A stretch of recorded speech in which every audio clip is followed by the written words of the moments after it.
What happens when a woman who has spent her whole life being told she is too plain, too quiet, too easy to overlook is quietly handed over to the coldest, most feared man in the city, not as a wife, not as a guest, but as a favor traded behind her back, a convenient pair of hands her family offered up so that they could win something for themselves.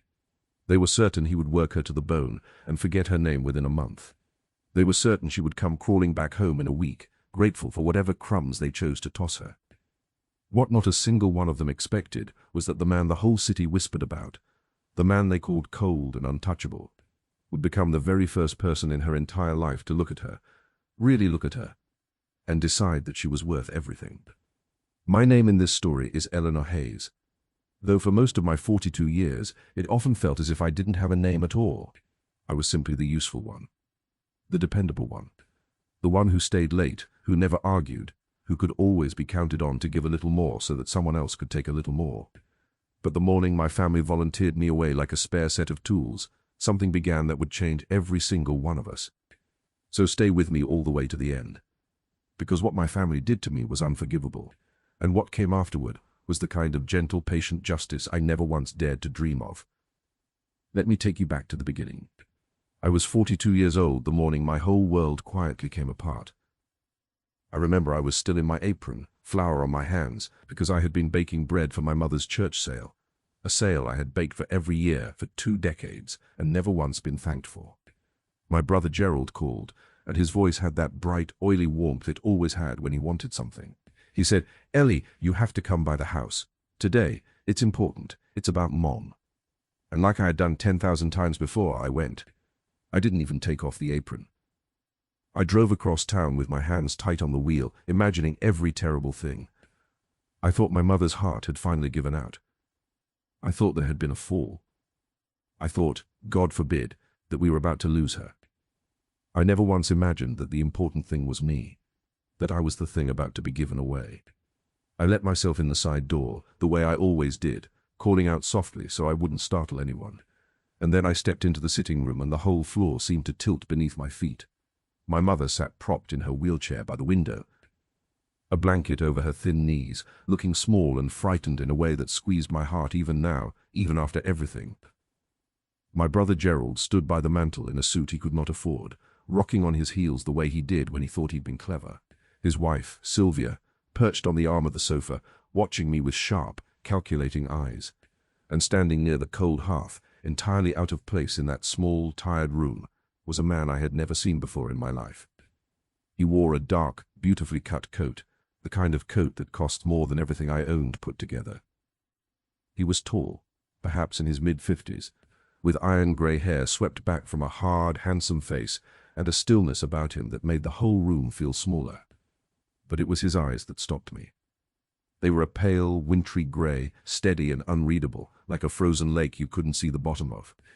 He did not look cruel. He looked tired. He looked like a man who had stopped expecting anything good from the world a very long time ago. "What's happened?" I asked. "Is Mom all right?" No one answered me right away, and that little silence told me more than any words could have. Gerald cleared his throat and smiled his salesman's smile. "Ellie, sit down, sit down. We've got wonderful news, really wonderful news."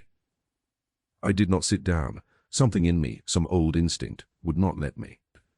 The man by the hearth turned then and looked at me, and I felt my breath catch in a way I couldn't explain and didn't like.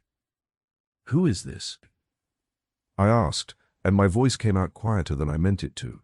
Sylvia answered before anyone else could, her tone honeyed and pleased with itself. "This is Mr. Marchetti, Adrian Marchetti." She said the name the way you'd lay down a winning card. "Perhaps you've heard of him." I had. Everyone in the city had. You did not say the name Marchetti loudly. He owned the docks and the warehouses and half the freight that moved through the region. And people said that the other half moved only because he allowed it. They said he had built an empire out of things better left unspoken. They said he had a heart like the cold storage in his own warehouses. And he was standing in my mother's sitting room, watching me with those wintry eyes. Piece by piece, it came out. And with every piece, I felt something inside me turn to ice. It turned out, had spent 2 years trying to claw his way into Adrian Marchetti's good graces. He wanted a contract, a big one, the kind that would haul his failing little hauling company out of the hole he'd dug it into. And Marchetti's people had made it known, in that quiet way powerful people do, that the man's elderly aunt, his last living blood relative, needed care.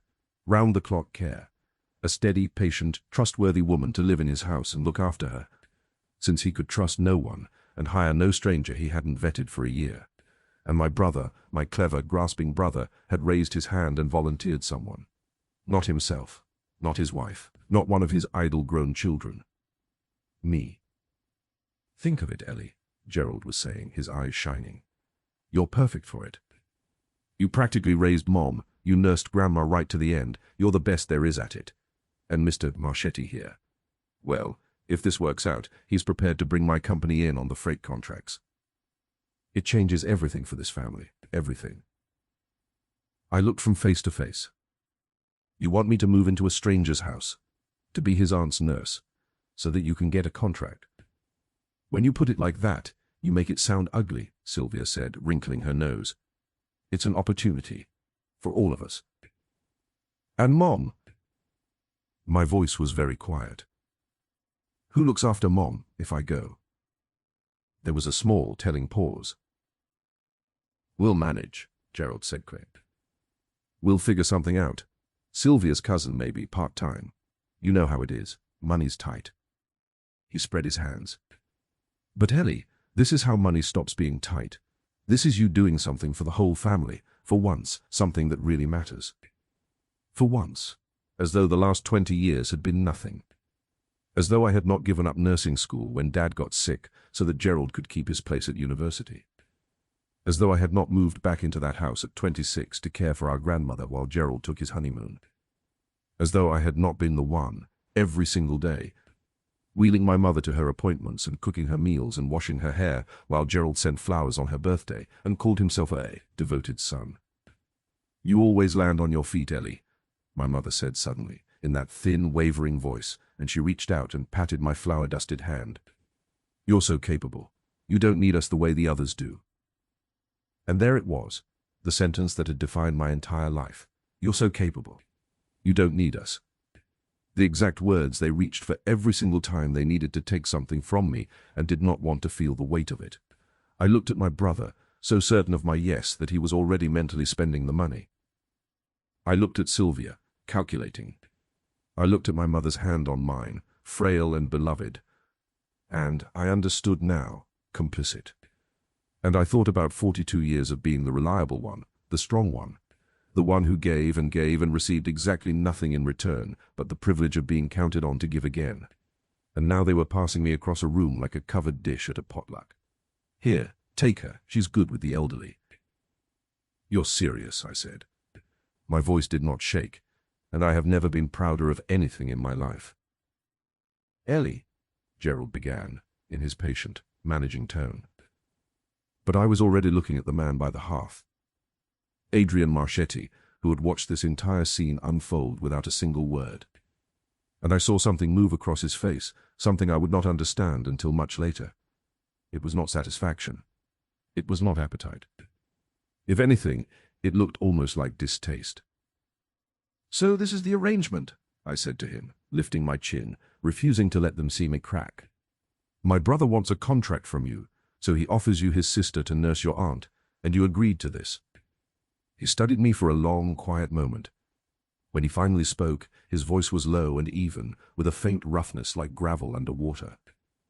That, he said, is one version of events. Is there another?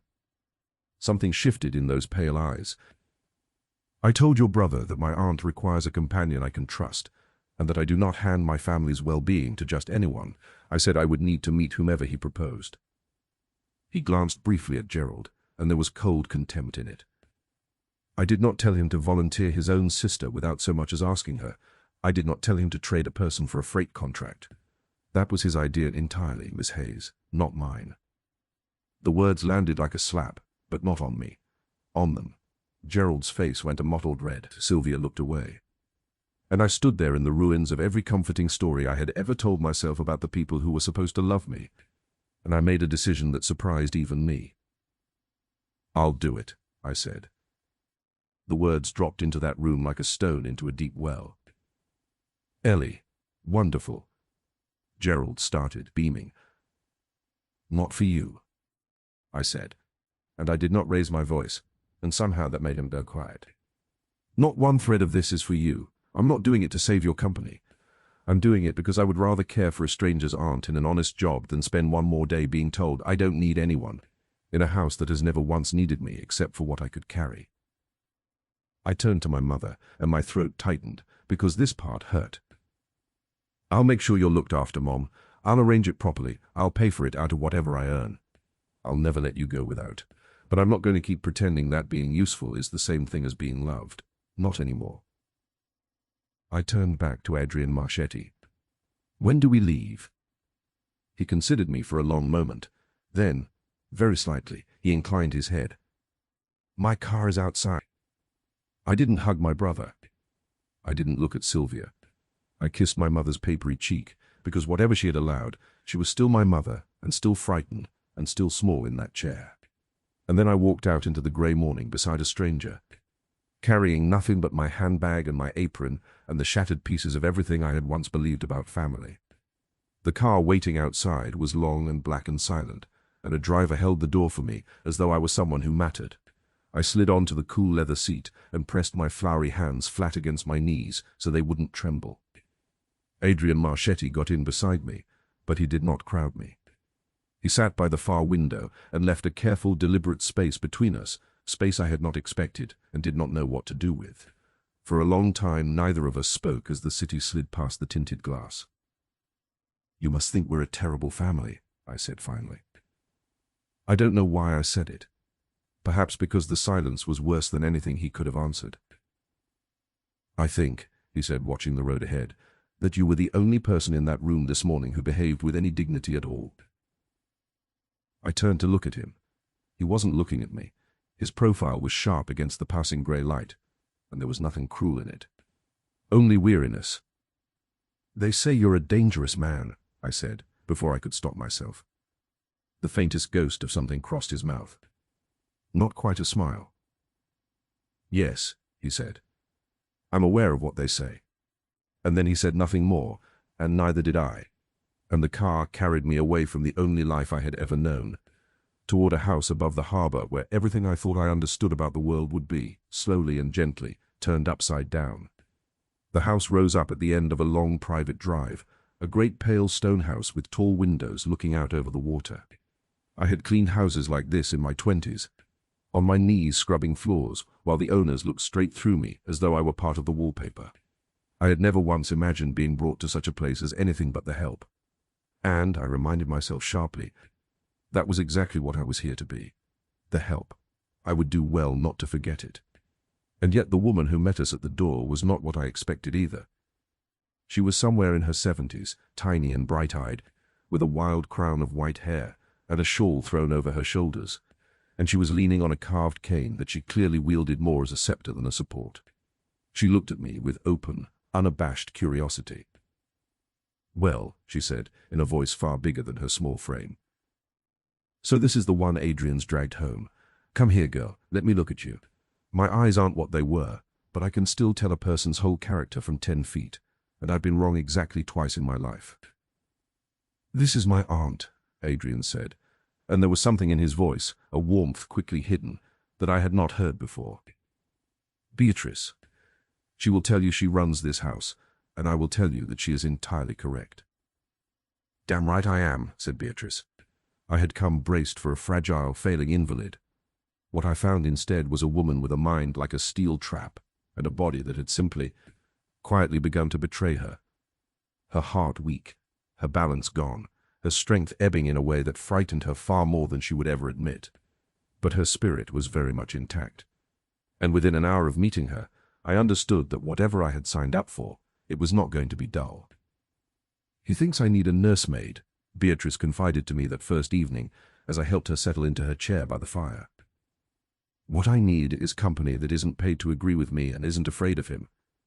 Are you afraid of him? I considered the question honestly. I don't think I am, I said. I think I've run out of room to be afraid of anyone. Beatrice looked at me for a long moment.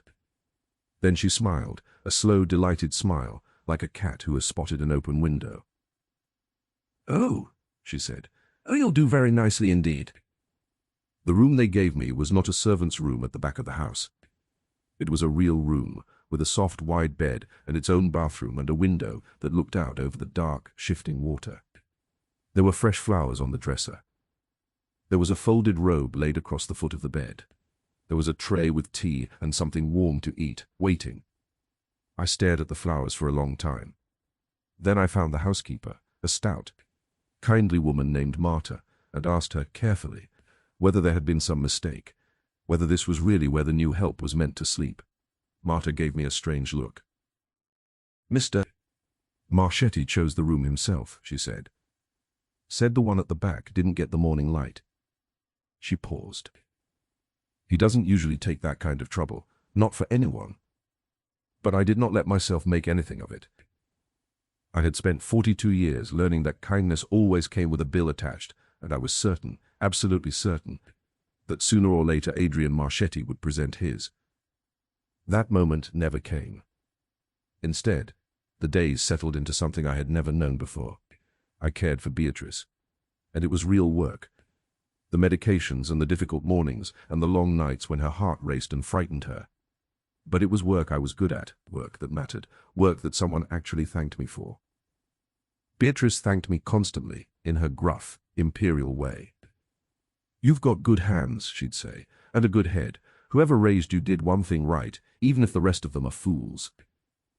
And in the evenings, more and more often, there was Adrian. I couldn't stop trying to be useful beyond what I was asked. It was the only language I knew. I noticed the medicine cabinet was a disorganized disaster, and I set it right. I noticed the cook was struggling, and I quietly started helping in the kitchen.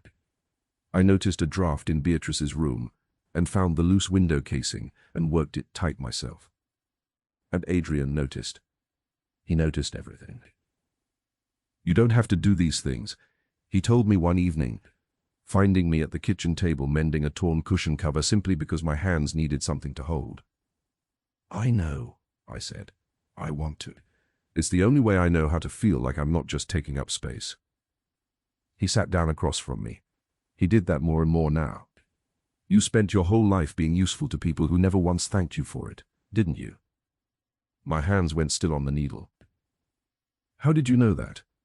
"Because I watched a family hand you over for a freight contract and call it an opportunity." His voice was gentle. "People like your brother, they have a talent for finding the ones who give, and they take and take. And along the way they teach those givers that giving is the only reason anyone could ever want them." He held my gaze. "It isn't true. What they taught you is not true." It was the first time he had spoken to me with anything close to tenderness, and it landed somewhere deep in my chest, in a place that had been cold for a very long time. I learned things about him too, in those slow, warming weeks. I learned that he had inherited his father's business and hated a great deal of what came with it. That he quietly funded a shelter for dock workers' families down by the harbor and would flatly deny it if you asked. That he had lost his wife 11 years earlier, and then, only 2 years after that, his young son to the same cruel illness, and had not let a single soul near his heart since. That the coldness the whole city feared in him was not cruelty at all. It was grief, worn like a suit of armor for so long that he had forgotten how to take it off. People think a hard man has no heart.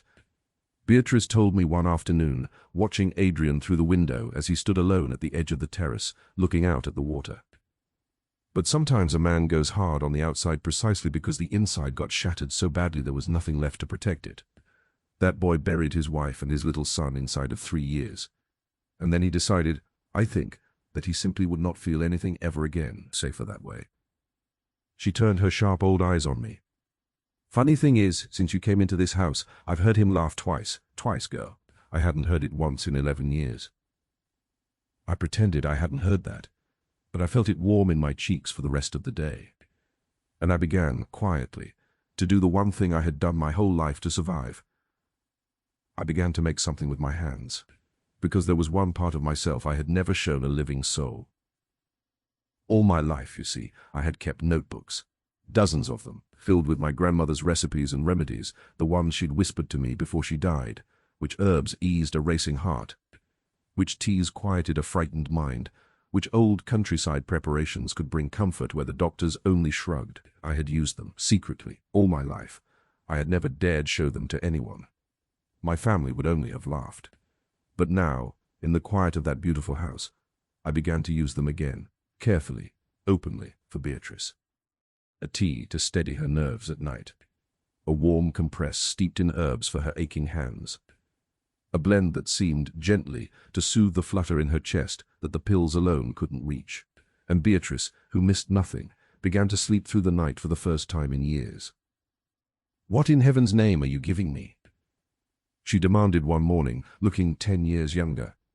I slept like the dead, in a good way, mind you.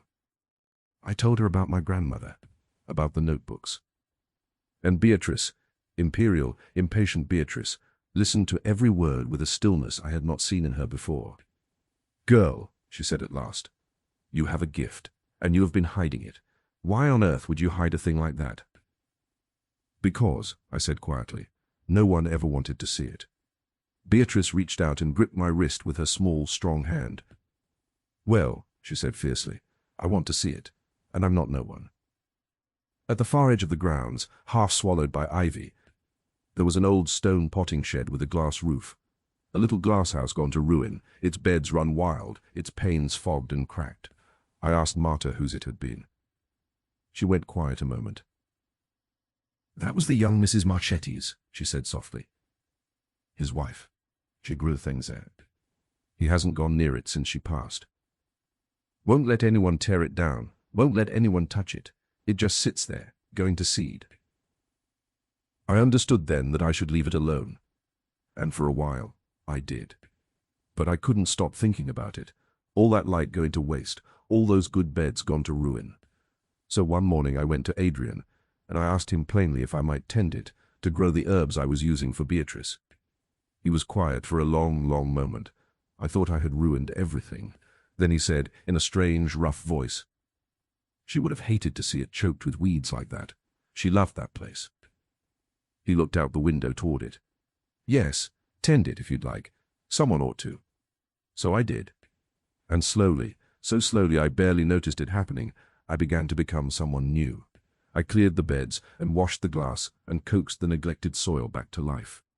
I planted lavender and chamomile and lemon balm, feverfew and rosemary, and, in the far corner, flowers just because they were beautiful and no one had told me I couldn't. I began to heal something in that glass house. The plants, yes, and Beatrice, yes, but also, without quite meaning to, myself. The trouble, when it came from exactly where trouble had always come from. My family. It was Gerald who called first, 3 weeks in, his voice bright and impatient. "Ellie, there you are. Listen, how's it going up there?" Is the old man happy? Has he said anything about the contracts? I stood in the hallway with the phone pressed to my ear. "I've been here 3 weeks, Gerald. I'm caring for his aunt, not managing his business." Right, of course. But you're close to him now, aren't you? Living right there in the house? So you could put in a word. Just mention my company, just casually, over dinner. It'd mean everything, Ellie." A pause. "It's the least you could do, really, after we set this whole thing up for you." I hung up the phone. It rang again immediately. I did not answer. That night at dinner, Adrian noticed my silence. "What's happened?" I told him. I hadn't meant to, but it spilled out. Gerald's call. The demand dressed up as a favor, the way even now, even after everything, my own family still saw me as nothing more than a lever to be pulled. His expression darkened. But when he spoke, his voice was steady. "May I tell you something you may not wish to hear?" "Go ahead."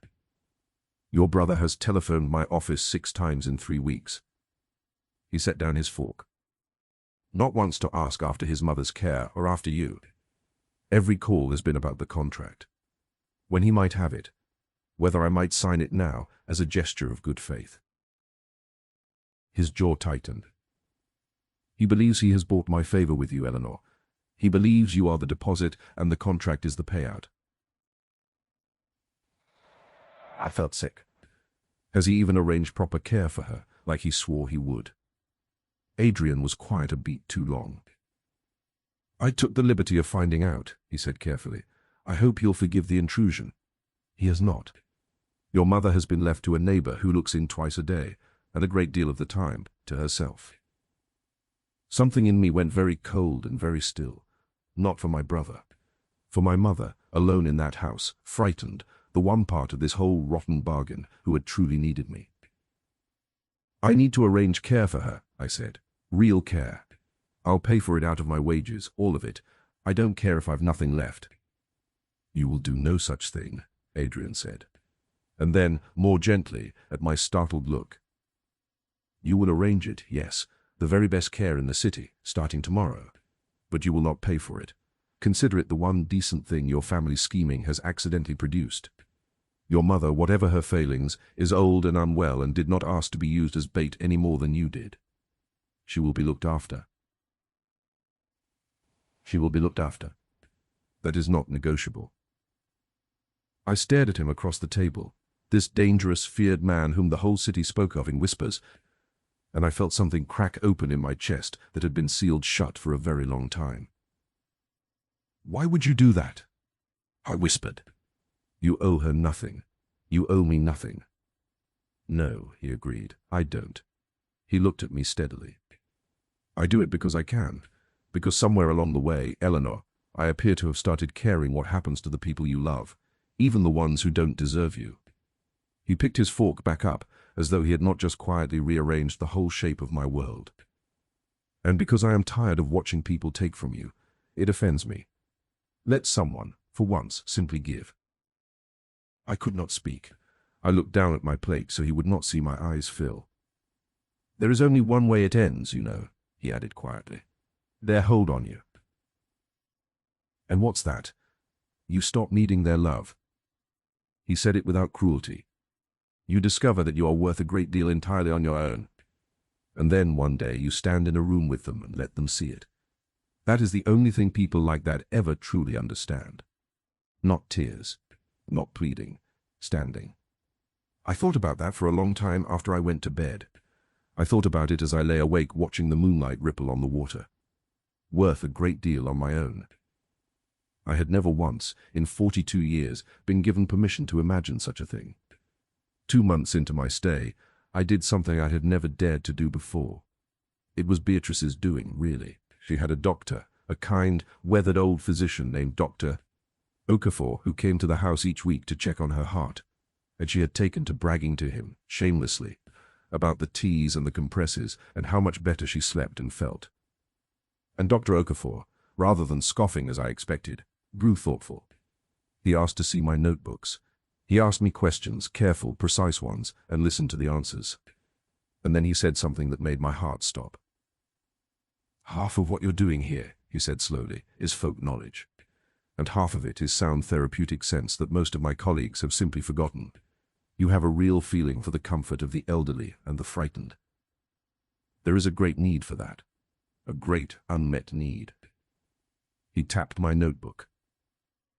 Have you ever thought of making these properly? For others? There are a great many old people in this city with racing hearts and sleepless nights and no one to sit with them. What you make brings comfort. That is not nothing, Eleanor.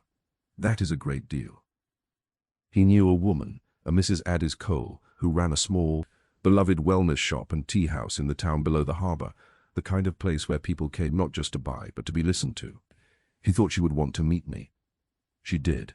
She drove up the long lane herself, a sharp, warm woman of 60-odd with a laugh like a bell, walked the rows of my glasshouse, tasted my calming blend, and turned to me with tears standing in her eyes. My mother, she said, spent her last year unable to sleep, frightened every night. If I'd had this for her. She stopped and squeezed my hand. Where have you been hiding, my dear?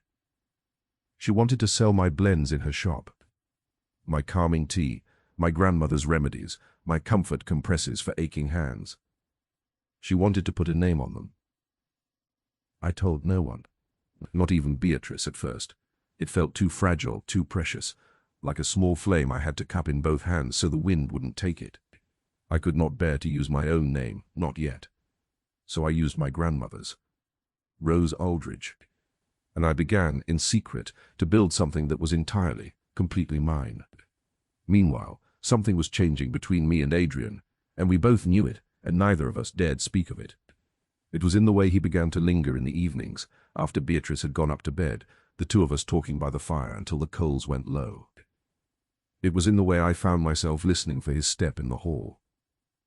It was in the long walks we took along the seawall, where he told me about the wife he had lost, and the little boy, and the grief that had swallowed him so whole he had genuinely believed he would never surface. It was in the way that, one rainy afternoon, when I finally broke, when it all came pouring out of me, the years of being the useful one, the ache of a mother who called me capable so she'd never have to call me cherished, he did not tell me to be strong. He simply sat beside me and took my hand and let me weep until I was empty. "You don't have to be strong here," he said quietly. "In this house, you can simply be Eleanor." No one had ever said such a thing to me. In 42 years, not one single soul. I fell in love with him somewhere in those weeks. I knew it, and it frightened me half to death, because I did not believe a man like Adrian Marchetti could ever love a woman like me, the plain one, the passed-over one, the sister a family had handed away for a freight contract without a second thought. But I was wrong about that. I was wrong about a great many things. Mrs. Cole's small order became a large one. Then it became a standing weekly order. Then, one Tuesday morning, she telephoned the house. I nearly dropped the phone when Marta handed it to me and told me that a woman had come through her shop, a buyer who supplied a whole network of pharmacies and wellness centers, and, most of all, care homes for the elderly across the region. She had tried my calming tea. She had watched 3 separate customers come in specifically asking for the Rose Aldridge blend, the one that helped my mother sleep. And she wanted to place an order so large my hand shook as I wrote down the numbers. She wanted to carry the Rose Aldridge line in facilities across the whole region, places full of exactly the frightened, sleepless, aching old people my grandmother's remedies had been made for. And there was to be a regional makers' fair in the city, a grand one, where the best small line was given an award and a great deal of attention from the press. She wanted me there. She wanted to meet the woman behind the name. I sat frozen at the kitchen table, the notepad trembling in my hand. Marta took one look at my face and dropped her dish towel. "Eleanor," she said, "whatever's the matter?" And I began to laugh, and I began to laugh, and then to laugh again, because for the first time in my entire life I had taken my own pain in my own hands and my own quiet, hidden heart, and made something out of it, and the world had looked at it and said, "This is good. This matters. We want more." "I did something, Marta," I whispered. "I did something all by myself. That night, I told Adrian. I don't know what I expected. For him to be surprised, perhaps. For him to be kind in that distant way people are kind when they don't quite believe you can do a thing. How nice, well done, and then move on. Instead, when I finished, Adrian Marchetti set down his glass and looked at me with an expression I had never seen on his face before. "Show me," he said. "Show you what?" "All of it. The glasshouse, the teas, the notebooks, everything you've been building where no one could see."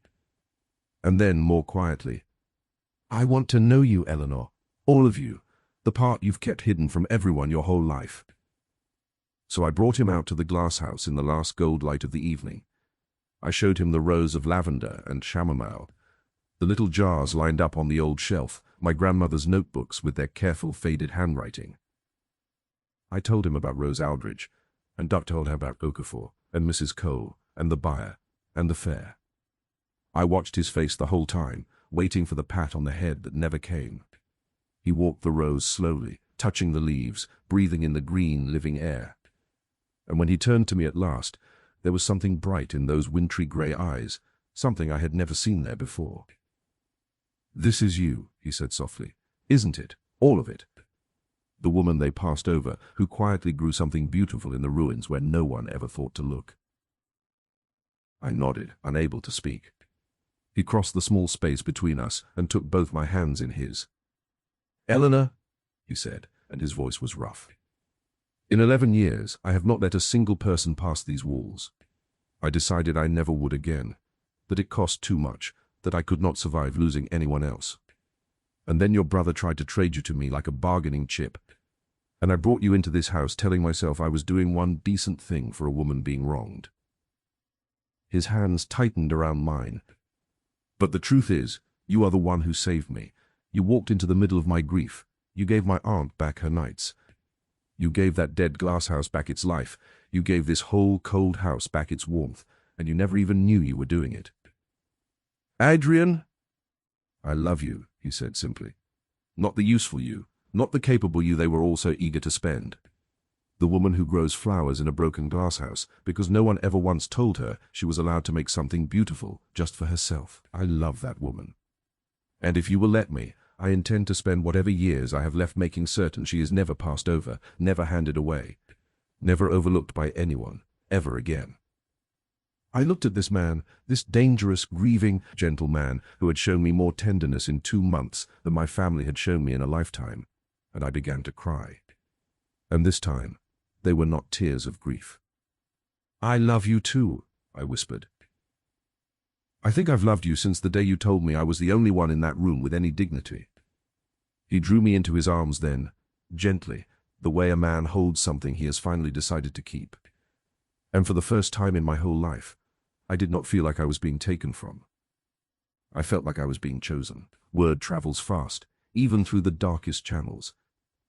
And when it began to spread, first, that a woman named Rose Aldridge had built something remarkable and was in fact our own overlooked Eleanor. And second, that Eleanor had become something to Adrian Marchetti far more precious than any hired nurse, my family descended on the situation like gulls onto a spilled net. The calls became relentless. Suddenly Sylvia was ringing to say how dreadfully they'd all missed me. Suddenly Gerald was calling me my brilliant sister and asking oh so casually whether I might mention his company to Adrian now, surely now, of all times, and whether there might be a little investment I could spare, seeing as I was doing so well. Suddenly even my mother's voice on the line had a wheedling note I had never let myself hear before, asking when I might come home, when I might take over her care again, when things might go back to the way they were. I did not answer a single one of them. But I made certain through Adrian that my mother's real care never faltered for a single day, that I owed to the woman who bore me, whatever else was true. But there was one problem I could not simply let ring unanswered. And her name was Camilla Ashcroft. Camilla was the widow of an old associate of Adrian's late father, a sleek and glittering woman who had spent years positioning herself as the natural choice, the suitable choice, for a man of Adrian's standing. She had waited out his grief like a patient hawk, certain that when the great cold Marchetti finally thawed, it would be towards someone of her own polished world. And now, hearing that his heart had cracked open at last, for a nurse, a nobody, a woman her family had bartered away, she came to see this rival for herself. She arrived at the house one afternoon, uninvited, all silk and cold perfume, and a smile like a letter opener. I was in the sitting room with a basket of drying lavender when Marta, stiff-faced, showed her in. Camilla looked me up and down, taking in my plain dress and my hands still faintly stained green from the glasshouse, and her lip curled just slightly. "So," she said, arranging herself in a chair as though she owned it. "You're the little hired girl, the one the brother traded for a shipping contract." She smiled thinly. How marvelously sordid. The whole city's had a laugh about it. I said nothing. I had learned in that house that silence could be a kind of strength. "You should understand," Camilla went on, "that Adrian and I move in the same world. His father intended us for one another. It is only a matter of time and a little patience." She tilted her head, studying me the way one studies a smudge on fine crystal. "Whatever this is, this arrangement, this little fantasy you've spun for yourself, it isn't real. Men like Adrian Marchetti don't marry the help, my dear. They keep them for a season, and then they marry someone like me." And I felt it, the old, familiar fear rising up, that voice that had lived inside me my whole life, whispering, "You're nothing, you're plain. Of course he'll leave you for someone finer." But then I thought of Adrian in the glasshouse, holding my green-stained hands. I thought of Beatrice sleeping through the night, and Dr. Okafor tapping my notebook, and the care homes full of frightened old souls who slept easier because of something I had made. I thought of Marta saying he doesn't take that kind of trouble for anyone. And for once, For the first time in my whole life, the fear did not win. "You may be right about a great many things," I said quietly, and I was pleased to hear that my voice was perfectly steady. "You come from a finer world than I do. You have better manners. You certainly have a finer dress." I set down my basket of lavender and rose to my feet. "But you're wrong about one thing. You believe being chosen is about being the most polished woman in the room. It isn't. It's about being truly seen, and letting yourself be seen in return. And I don't think you've ever, in your whole life, let a single soul truly see you, because I suspect you're afraid of what they'd find." Her smile faltered. I walked to the door and held it open. "Adrian sees me, all of me. That is something you cannot buy, Mrs. Ashcroft, and it is something you cannot take. Marta will show you out." Camilla's lovely face twisted. She rose, opened her mouth to say something cutting, and then a voice cut across the room from the hallway, cold as harbor ice in January. Adrian stood in the doorway, and there was nothing warm in his eyes now. "I don't recall inviting you into my home," he said. "I only came to—" "You came to frighten a woman I love, under my own roof." He stepped aside, clearing the way for her to pass. "Let me be plainer than I have ever been with anyone. There was never any understanding between us. Whatever my father wanted died with him, and I have buried far more than my father. If you, or anyone in your circle, ever speak to Eleanor again in any tone but the most respectful, you will discover precisely why this city says my name so softly. Now, go." Camilla went white. She gathered up what was left of her dignity and swept out without another word. When the door had closed behind her, Adrian crossed the room and gently took my face in his hands. "I heard what you said to her," he murmured. "About being seen." His thumb brushed my cheek. "You didn't need me to defend you at all, did you?" I smiled, a real smile, the smile of a woman finally learning her own worth. "No," I said. "But it was awfully nice to look up and find you there anyway." The Makers' Fair was held in a grand hall in the heart of the city, all high windows and hanging banners and long tables crowded with the finest makers in the region, beekeepers and weavers, bakers and potters and soap makers, and among them, at a table dressed with drying lavender and my grandmother's old blue glass jars, me. I stood behind my table in a dress of soft sage green, chosen by my own hand, bought with my own earnings, and for a moment I could hardly believe I was there at all. Beatrice sat beside me in her wheelchair, dressed to the nines, holding court and telling everyone within range that she personally had discovered me. Adrian stood on my other side, tall and quietly imposing, his hand resting warm and steady at the small of my back. "You're trembling," he said softly. "I keep waiting to wake up," I whispered. "You're not going to wake up." He looked down at me with such tenderness it caught my breath. "This is your life now, Eleanor. You built every inch of it with your own 2 hands. When they call your name, you go up there, and you let the whole room see you." But I was not the only one who had heard about the fair. Word had spread. Of the beautiful small line called Rose Aldridge, of the mysterious woman behind it, of the fact that she was, of all people, the plain Hayes sister everyone thought they knew. And so my family had come.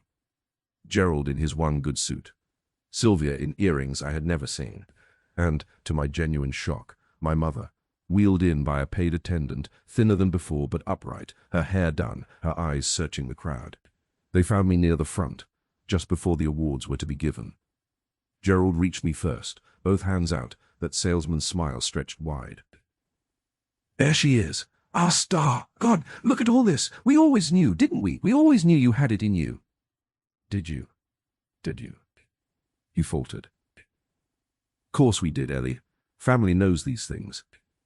My voice was quiet, but it carried, and I noticed the makers at the nearby tables go still to listen.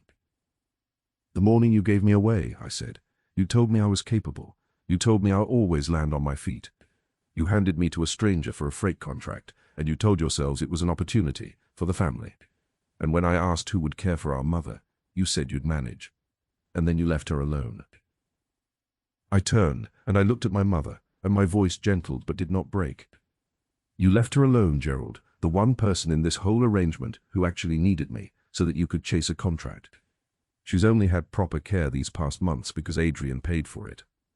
Not you. Never you. Gerald's face went a mottled red. Now, Ellie, that's not. I'm not finished. My voice was steady as stone. You didn't give me away because I was the best person for the job or because it was good for the family. You gave me away because I was the one who would let you. Because I always let you. Because for 42 years, I truly believed that the only way any of you would ever want me near was if I made myself useful and asked for nothing back. Ellie, my mother said suddenly, and her thin voice wavered. Ellie, I'm sorry. I let them, and I called you capable so I wouldn't have to feel it. I'm an old fool, and I'm sorry. And that, I had not expected that. It landed somewhere soft and undefended, but I had learned by then to stand. I believe you're sorry, Mom, I said gently. And I want you to know your care will never stop, no matter what. I'll see to that as long as you live. That's not in question. It never was. I straightened. But I want to thank all of you. Truly. Because when you handed me over to the most feared man in this city, you were certain you were sending me somewhere cold. I reached over and took Adrian's hand. Instead, you handed me to the first person in my entire life who ever looked at me and saw someone worth cherishing. You meant it as a transaction. It turned out to be the greatest gift anyone has ever given me, entirely by accident. A hush had settled over that whole corner of the hall. I forgive you, I said quietly. Not because you've earned it. Most of you haven't, not yet. But because carrying the anger makes me heavy, and I am finished being weighed down by people who only ever wanted what I could carry for them. I looked at Gerald, at Sylvia, and then, more softly, at my mother. Gerald, you'll not be getting that contract. Adrian never intended it, and I certainly won't ask for it. What you build from here, you build with your own hands, the way I built this. My door is open to you. It always will be. As for the rest, the day you learn to want a person for something other than her usefulness, come and find me. Until then, I wish you well from a distance. And then, from the front of the hall, a voice rang out over the microphone. Ladies and gentlemen, it is our great pleasure to present this year's award for the finest new maker in the region to a woman whose work has brought comfort to countless homes and care centers across this city. Please welcome Rose Aldridge. The room broke into warm applause. I let go of the moment and my past all at once. I squeezed Adrian's hand. I bent and kissed Beatrice's cheek, and she gripped my arm fiercely and whispered, "Go on, girl. Let them see you." And then I walked past my stunned family, through the parting crowd, up the little steps to the front of that grand hall to accept. At last, in front of everyone, the recognition I had spent my whole life being denied. I stood at the microphone and looked out over the sea of kind, ordinary faces, and I saw Adrian at the back, watching me with a shine in those wintry eyes and pride written across every line of his face. I make these things, I began, my voice clearer and steadier than I had ever heard it, from my grandmother's recipes, in a glasshouse that everyone had given up on. And I suppose I started making them because, for most of my life, I believed I was only worth what I could do for other people. I paused. I want to say something to every woman in this hall who has ever felt the same. The room had gone very quiet. Your worth was never theirs to decide. Not your family's, not anyone's. You are not the spare pair of hands. You are not the capable one who has to carry everything so no one else ever has to feel the weight. You are a whole person, deserving of a love that treasures you exactly as you are, at 40, at 50, at 60, at any age at all. My voice wavered just once, and then it held. I found that love in the most unlikely place, at the most broken moment of my whole life. And if I could find it, the plain, overlooked woman they passed along without a second thought, then so can you. Don't you ever let anyone convince you that you are less than a treasure. Because you always were one. You simply needed one person, finally, to see it. The applause was long and warm, and I saw more than one woman in that hall reach up to wipe her eyes. And in the very back, Adrian Marchetti mouthed 3 words to me across the whole crowded room, 3 words I read as clearly as if he had called them aloud. I see you. We were married the following spring, in the garden of the great stone house above the harbour, with the sea shining silver beyond the flower beds I had brought back to life. Only the people who truly loved me were there, Beatrice, in a hat like a small ship under full sail, weeping and pretending furiously that she was not, Marta, who served as something very like the mother of the bride. Mrs. Cole and Dr. Okafor and a handful of new friends from the town and the shops, and a few of Adrian's quiet, watchful men, who over the months had come to regard me with a gruff and unexpected devotion. My mother came too. I had invited her, only her. She sat in the front row in her wheelchair, weeping quietly, and when I passed, she caught my hand and said, "You were always the best of us, Ellie." I was just too small to say it, and I found that I could hold that and forgive it and let it be enough. Gerald and Sylvia were not there. I had not invited them. And I found, standing among the flowers with my hands in Adrian's, that it did not hurt the way I had feared it would. I had grieved the family I wished I'd had. And now I had built a better one. Beatrice insisted on being wheeled down the aisle just ahead of me, tossing petals with imperial abandon. 50 years I've watched people marry for money and boredom, she announced to the whole garden. This is the first wedding I've been to that's about something real. About time this family had one of those. Then she winked at me. Go get him, girl. He's been half alive for 11 years. You brought the other half back. And Adrian, the man the whole city had once feared, the man who had not smiled in over a decade, stood at the end of that garden path and watched me come toward him with an expression of such open, undisguised joy that half the guests began to weep just from the sight of it. When the officiant asked whether he would love and cherish me all the days of his life, Adrian did not simply say, "I will." He took both my hands and looked out at the small gathering and said, "I will. And I will spend every one of those days making certain she knows how deeply she is treasured." She was handed to me as though she were worth nothing at all. His voice caught, and he steadied it. "She turned out to be worth more than everything I own. I intend to spend the rest of my life proving it to her." There was not a dry eye in that garden. The business grew, though never so large that it stopped being mine. Rose Aldridge teas and remedies found their way into homes and care centers all across the region, and I came to love the letters most of all. Letters from sons and daughters who wrote to say that a cup of my calming tea had helped their frightened, sleepless mother rest at last. Letters from old people living alone who said that a small comfort made by a stranger's hands had gotten them through a hard, lonely winter. I answered every one of them. I understood, better than most, what a single kind word could do for a person who believed no one was looking. I started something else, too, quietly at first, and then not so quietly. A small fund, and then a proper one, to help women rebuilding their lives after being overlooked, used up, or set aside. Women starting over at 50 and 60 and 70. Women who had been told their whole lives that their best days were behind them, and their only value was in what they could do for others. Adrian matched every penny I raised and asked for no credit at all. "You saved me," he said, when I thanked him. "Let me help you save a few others." Beatrice lived 3 more good years, better years, she swore, than any she'd had in decades, and when her tired heart finally gave out, it did so gently, in her sleep, in a house full of warmth, with her nights untroubled to the very end. I held her hand a great deal in those final weeks, and one afternoon she squeezed my fingers and said, "You know why he fell for you, don't you, girl? Not because you were useful. He'd had a whole city of useful people. He fell for you because you were the first one in years who wanted nothing from him and gave anyway." She smiled her cat smile. "Just like you always did. Only this time someone finally noticed." As for the rest of my family, Gerald reached out once more, some years later, when his company had finally failed for good. There had been hard times, he wrote, and, he claimed, some reflection. I read the long letter carefully more than once.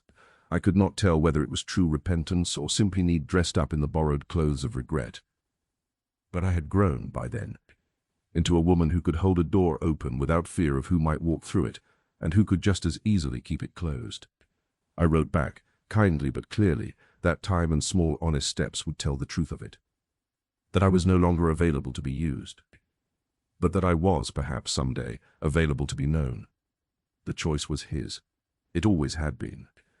And on a golden evening some years into our marriage, I sat on the terrace of the great stone house with Adrian beside me, the sea turning to fire beneath the sinking sun. His arm was around my shoulders. A basket of the last lavender of the season sat at my feet, and somewhere inside, Marta was humming as she moved through the warm, lived-in rooms. "Do you ever think," I said softly, "about that first morning, when you drove me away from that house, and neither of us said a single word?" "Every day," Adrian said, "I think about a woman who had just been handed away by everyone she was supposed to trust, and who still carried more dignity out that door than anyone I had ever met." He pressed a kiss to my hair.